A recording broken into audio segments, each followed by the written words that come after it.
Hey everybody, what's going on? It's All You Know 1994. I hope you're all having a great day today. And in today's video, I'm going to be discussing my initial thoughts and opinions on what I think of Season 3 so far in Black Ops 6. But before we jump into that, I wanted to talk about something that has been on my mind. Well, not really has been on my mind, but that came across my attention over the course of these last few days. And that's the comments section on my roadmap video that I posted a couple videos back.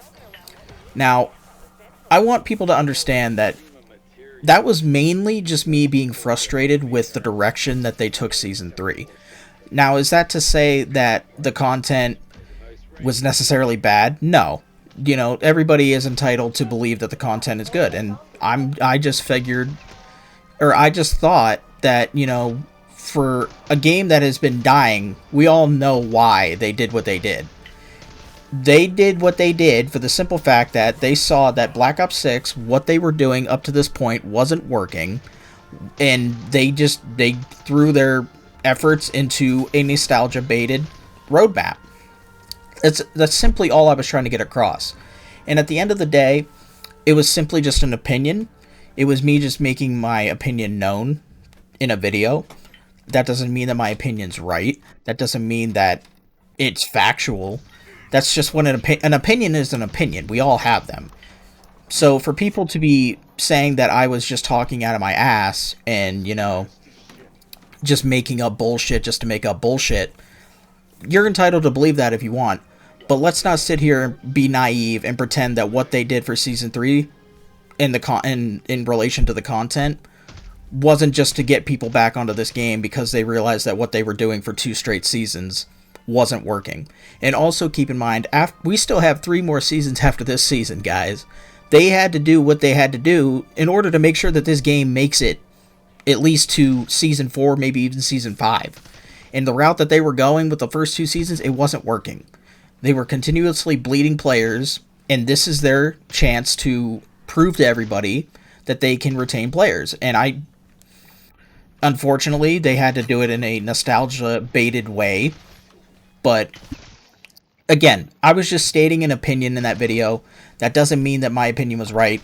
You don't have to agree with my opinion, but you don't also have to attack me personally just because I made an opinion you don't agree with. That's just silly. You know what I mean? Like, at the end of the day, it was just an opinion. If you are upset that much by it, then just don't watch the video. Nobody was forcing you to watch it. But anyway, moving away from that, let's actually talk about what my thoughts are currently with the brief amount of playtime that I've had with Season 3. Now, keep in mind, Verdansk has not been released yet, so I haven't had a chance to play Verdansk yet. I am going to play Verdansk at least once with my friends just to kind of get a experience with that Warzone experience. But so far, as you can see in the background gameplay here, I played Shattered Veil, and I have played the Season 3 Mosh Pit. So let's talk about the Season 3 Mosh Pit multiplayer side of things first. Let's just get the more important one in most people's eyes out of the way. What I think of Season 3 so far in terms of multiplayer. I played on the map Barrage, and I played on the map Nomad so far, and Firing Range. Firing Range, as expected, plays pretty well. I enjoy playing on that map. It's a good map. I've played multiple modes on it, and all of them I've enjoyed playing on it. Barrage, I was actually pleasantly surprised with how well that map has played. I think it's actually a pretty solid map. It's got a very great layout, a good layout, I should say. So, again, another map that I was very skeptical about at first, but my opinion on that map turned around after playing it a few times.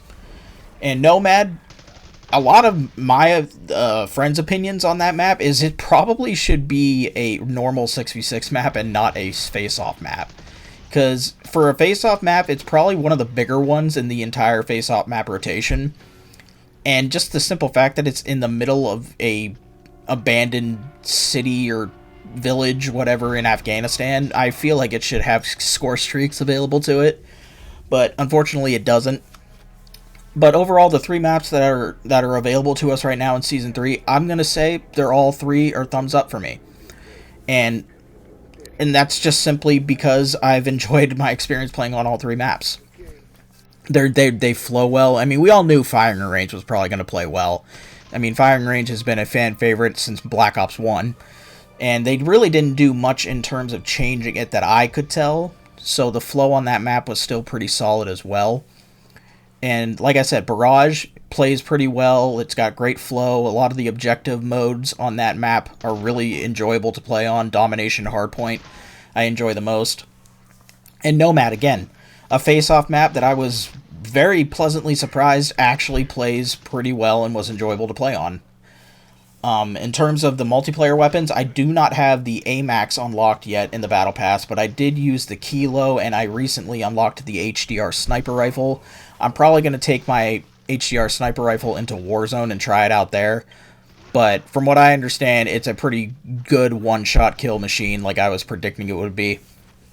And the Kilo Assault Rifle is just, I feel very comfortable using it. It feels just like it did back in MW 2019, and I'm really enjoying my time using it. Now, is it going to be meta-breaking? Who's to say right now? Right now, I see a lot of people in multiplayer using it. That's a sign that it might become part of the meta, which is good. It's good to get a shake-up in the meta on Black Ops 6, because we've had the same rotation of meta guns in Black Ops 6 multiplayer for the better part of this game's lifespan so far. So to see the Kilo 141 come in and potentially join the meta, or at least change up the meta a little bit, is a good sign as far as I'm concerned. And again, I really do like the assault rifle. It is a very solid assault rifle. It's about, I think it's roughly a 4-hit headshot kill and 5 hits to the body to get a kill.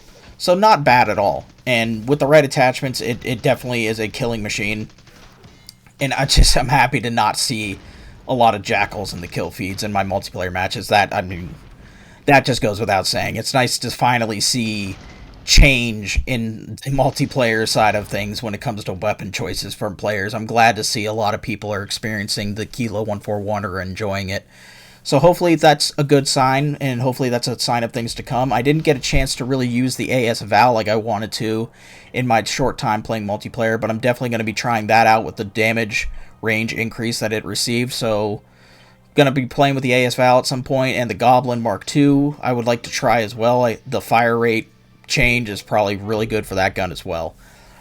But to sum things up, basically, guys, I know I'd only played the multiplayer in Shattered Vale, and the Shattered Vale map it's a big map. To talk about zombies very briefly, it's a big map. I don't have any clue what I'm doing on it right now. I'm just killing zombies and running around trying to figure out where all the perks and everything are. I haven't done the quest or anything yet. But yeah, Shattered Vale, I think, is a pretty solid map this time around.